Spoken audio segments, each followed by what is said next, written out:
I'm Staff Sergeant Kevin Maynard with your Marine Corps Installations West Regional Roundup. On February 1st, Marine Corps Base Camp Pendleton releases a new base access policy for visitors. On February 10th, Marine Corps Air Station Yuma Marines assist with the rescue of 3 men during separate incidents near the air station. On February 11th, Marine Corps Logistics Base Barstow Marines volunteer to help set up a gym at a nearby veterans home. Also on February 11th, Colonel Jason Woodworth, Commanding Officer of Marine Corps Air Station Miramar, makes an appearance on NBC 7 of San Diego to discuss trespassing aboard the air station and the 2016 Miramar Air Show. You want to keep people off bases that you don't necessarily know what they're up to, and there's plenty of signs posted, correct? Absolutely. We have signage out there that is completely adequate and appropriate.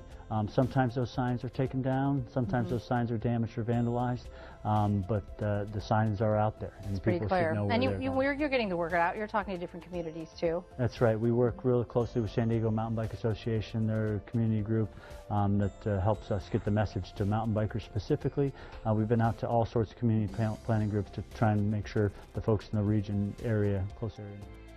On February 17th, Marine Corps Base Camp Pendleton covers the School Liaison Program and how the School Liaison can assist military parents during a PCS. Ideally, being able to reach out to their school liaison at their current duty station before they move to their next duty station. So the campaign will go through May, so until the end of May of this year. Following that time, our school liaisons will be then supporting families actively as they're moving. The school liaison program can help families evaluate schools and decide which one meets their family's needs best, looking at school quality, looking at demographics, transportation options, special education options. There's just a host of information that the school liaison will be able to provide the family before they even choose their housing so that they're making the best choice for their kids. February 21st through February 24th, Marine Corps Base Camp Pendleton covers the Iwo Jima Commemoration Tour aboard Marine Corps Base Camp Pendleton.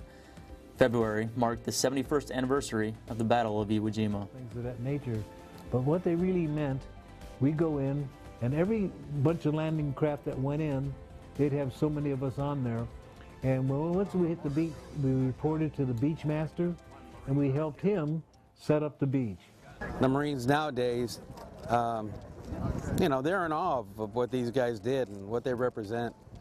And I can tell you that these Marines, these Iwo Jima Marines, feel the same way about you guys. On February 23rd, Colonel Hairston, Commanding Officer of Security and Emergency Services Battalion, makes an appearance on CW6 to discuss his career and his current duties as Commanding Officer of SES Battalion. The fire department assists the community in various calls like heart attacks, traffic accidents, whatever it may be. We recognize that the community is there for us just like we're there for the community. So we try to be a good friend. So how did this journey begin? Because you and I were talking to the break. I went through Parris Island, a little tiny stint for news way back when. Parris Island, South Carolina. How did you start as a Marine? Well, I enlisted in the Marine Corps in 1988 through the delayed entry program. And then went to boot camp in May of 1989. Now, I wish I could say I came in because I was very patriotic. I came in because I was looking for something to do. And I was going to come in, spend 1 or 2 years in, hopefully become an officer, become a lieutenant, and then go to somewhere like IBM and say, look, I am a lieutenant of Marines. That's how I started. So 26, almost 27 years later, I'm still having fun. February 25th, CW6 covers the Combat Convoy Simulator aboard Marine Corps Base Camp Pendleton. Fight. Convoy backed up approximately 300 meters from the explosive device. Inside the Operations Control Center is where the scenario development begins. Just go ahead and make sure you have the area cordoned off. It's a detailed operation unit leaders from the U.S. Marine Corps are looking over very closely. Roger, copy all. The exercise is part of an intense training that takes place regularly at the Combat Convoy Simulator at Camp Pendleton. Shortly after 9/11, when we started, when the Marine Corps started running into a lot of improvised explosive devices or IEDs or vehicle-borne IEDs, that we needed to standardize our convoy operating procedures. The facility was built in 2008, and now there are 4 more located at other bases. What the Marines want to get out of this is basically to take their unit to the next level. The simulator helps cut down on the time needed to prepare weapons and vehicles for exercises. It also eliminates injuries and saves money on fuel. These vehicles simulate actual vehicles we have. The Humvees are so realistic, leaders say young Marines use them as a test run for the real thing. The Marines gave me the opportunity to take a close look inside. Either grab it underneath or put it on top and rest your cheek on your hand. Okay. And then just fire away? Fire. And I also experienced the power of the vehicle's fully automatic gun that shoots 600 to 800 rounds a minute.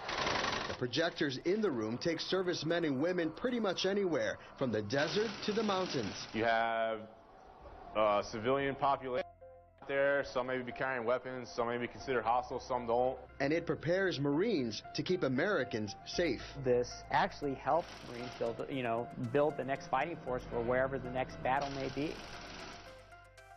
On February 26th, several news outlets covered an appearance by movie star Gerard Butler during a sneak preview of his new movie. In addition to the preview, Butler also was given a Marine Corps martial arts demonstration and took time to sign autographs and snap photos with Camp Pendleton Marines and sailors. The stunt guys I work with are ex-Marines, so a lot of these moves that I use, I get from these guys, so it was interesting to see. The Marines then encouraged Butler to try out a variation on the push kick, a technique he's well known for. I never forget these moments. I mean, it's that's why we come here, you know, because one, for us to show our appreciation from what we get from you guys, but when they do that, they put that on for you and you see them putting all that effort in, it feels amazing. Also on February 26th, Marine Corps Air Station Miramar Public Affairs covers daytime landings by HMH 462.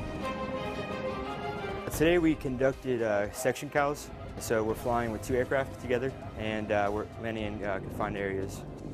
Another reason why I did this flight is for familiarization, so the different kind of cow sites we'll be doing, different locations we'll be flying around, so it's good to know where I'm flying at and terrain. It's a lot different than North Carolina. I think this is important for our unit because practice and repetition makes perfection. And the more flights we have, the more missions we do, I think the better off we'll be as a unit, be more prepared for future deployments and future missions. Not everyone's going to stay here forever in this unit, so as time goes on, seasoned pilots will leave the Marine Corps, so we also need to train up new co-pilots, get them qualified, get them to have the experience, all the same knowledge that the older and more senior pilots do. And on February 27th, Marine Corps Air Station Yuma Public Affairs reaches out to local media during the 2016 Patriot Festival aboard the installation. During the festival, 2 media outlets also competed in the 2016 Reporter Face-Off.